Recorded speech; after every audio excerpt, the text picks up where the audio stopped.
اور پاکستان کے ساتھ تعلقات کی بحالی کے لیے ایک بار پھر اعلان کر دے کہ ڈرون اٹیکس نہیں ہوں گے اور پاکستان پر کسی قسم کا دباؤ نہیں ڈالا جائے گا، پاکستان کی خود مختاری کا احترام کیا جائے گا، کیا حکومت پاکستان امریکہ کو قائل کر لے گی؟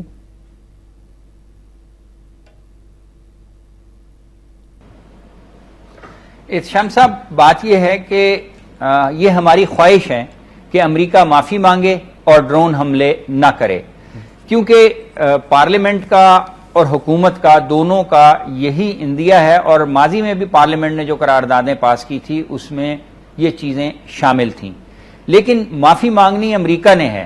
ہم نے اس خواہش کا اظہار کیا ہے اور معافی امریکہ تب مانگے گا جب اس کو یہ اندازہ ہو جائے کہ پوری قوم متحد ہے اور امریکہ کے کسی بھی مفاد کو پورا نہیں ہونے دے گی اگر وہ امریکہ ایسا نہیں کرتا۔ پھر امریکہ نے یہ بھی دیکھنا ہے کہ چونکہ امریکہ نے یہ سٹینڈ لے لیا ہے کہ معافی نہیں مانگنی، اب اس نے کیسے اس پر نظر ثانی کرنی ہے۔ This time check is brought to you by Waves Combo. Beautify my life. A bright freezer and fridge together.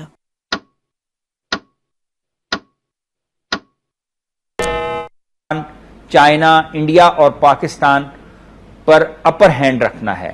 اس سارے پس منظر میں امریکہ یہی چاہتا ہے کہ اس کی سبکی نہ ہو۔ اگر وہ معافی مانگ لیتا ہے تو پاکستان جیسے ملک کے کہنے پر یا اس کی خواہش کا اس نے احترام کیا تو اس کی وہ دھاک ختم ہو جاتی ہے جو بین الاقوامی سیاست میں اس وقت موجود ہے۔ تو امریکہ کی کوشش یہ ہے کہ وہ معافی بھی نہ مانگے اور اپنے مقاصد پورے کر لے۔ دوسری طرف ہماری حکومت چونکہ کمزور ہے، اور اصل بات یہ ہوتی ہے لیڈرشپ کی کہ دیکھیے جب ٹیبل ٹاک ہوتی ہے تو ریزن جو ہے اور آپ کی کنونسنگ پاور جو ہے وہ دوسرے کو مجبور کرتی ہے، کارنر کرتی ہے۔ محض بیانات اور قراردادیں پاس کرنے سے آپ کسی سے معافی نہیں منگوا سکتے۔ یو ہیو ٹو کنونس ہم کہ جی آپ نے جو کام کیا ہے وہ غلط ہے، اور ہمارا نہیں، امریکہ نے جو رپورٹ دی ہے اس کی سلالہ چیک پوسٹ کی، اس نے تو یہ کہا ہے کہ جی پاکستان نے ہمیں پرووک کیا، پاکستان نے پہل کی تو بعد میں سلالہ پر اٹیک ہوا، جبکہ حقیقت اس کے برعکس ہے۔ تو اس کا مطلب یہ ہے کہ پاکستان کی خارجہ ڈپلومیسی، پاکستان کی عسکری طاقت اور پاکستان کی جو سیاسی قیادت ہے وہ امریکہ کو کنونس نہیں کر سکے اور یہ نہیں بتا سکے کہ یہ کیوں ضروری ہے، جبکہ ہمارے ہزارہا شہری بھی ہلاک ہوئے اور فوجی بھی ہلاک ہوئے اس دہشت گردی کی جنگ میں، لیکن امریکہ اس کا احترام نہیں کر کہ neither the enemy is eternal nor the friendship is eternal. The only thing which is eternal is the interest of the nation. امریکی انٹرسٹ یہ ہے کہ اگر وہ معافی مانگے گا تو اس کی سبکی ہوگی، اس لیے وہ اس سے اجتناب کر رہا ہے، اور ہماری ڈپلومیسی اس میں ناکام ہو گئی ہے۔ لیکن چونکہ امریکہ ایک طاقت ہے، اس کو ایک راستہ دینا ہے اور اس کے لیے یہ سارے طریقہ کار طے کیے جا رہے ہیں۔ ٹھیک، لیکن صاحب ایک سوال جو کہ ذہن میں آتا ہے وہ یہ کہ لیڈرشپ کی یہ تو بات ہوتی ہے، اور آپ نے جو بات کی کہ امریکہ طاقتور ہو چکا ہے، لیکن شمالی کوریا اور ایران بھی تو اس کو آنکھیں دکھا رہے ہیں، تو ہم پھر اتنے کمزور اپنے آپ کو کیوں محسوس کرتے ہیں؟ ہم تو ایٹمی پاور ہیں، ایٹمی طاقت ہے، اور یہ لیڈرشپ کے اندر آپ نہیں سمجھتے کہ کوالٹی ہونی چاہیے کہ وہ باور کروا سکے کہ آپ نے معافی ضرور مانگنی ہے؟ بھارت کا ایک اداکار شاہ رخ خان، اسے امریکی ایئرپورٹ پر 2 گھنٹے روکا جاتا ہے تو امریکہ اس پر معافی مانگتا ہے، لیکن پاکستان کے 26 فوجی جوانوں کو شہید کر دیا جاتا ہے، 40,000 کے قریب پاکستان کے فوجی اور سیولینز کو شہید کر دیا جاتا ہے، لیکن اس کے باوجود بھی کسی قسم کی کوئی معافی نہیں ہے۔ اور جب قومی سلامتی کمیٹی کی پارلیمانی کمیٹی یہ سفارشات منظور کرتی ہے تو کس انسانی ہمدردی کی بنیاد پر اس کو خوراک کی سپلائی فراہم کی جاتی ہے؟ اس پر بھی بتائیے گا کہ کیا انسانی ہمدردی بنتی ہے؟ اور امریکہ کے کسی قسم کی کوئی انسانی ہمدردی نہیں ہے کہ وہ کھلے عام آ کر پاکستان کے لوگوں کو نقصان پہنچائے، ان کو شہید کرتا رہے، اور ہم انسانی ہمدردی کی بنیاد پر اس کو خوراک دیں؟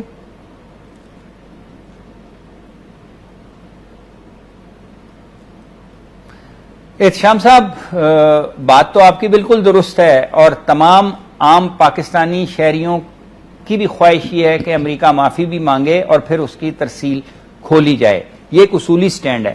لیکن جنہوں نے یہ بات کرنی ہے، آپ خود دیکھیے کہ آپ کے صدر مملکت سپریم کورٹ میں چیلنج ہیں، پرائم منسٹر کی کرپشن 8,000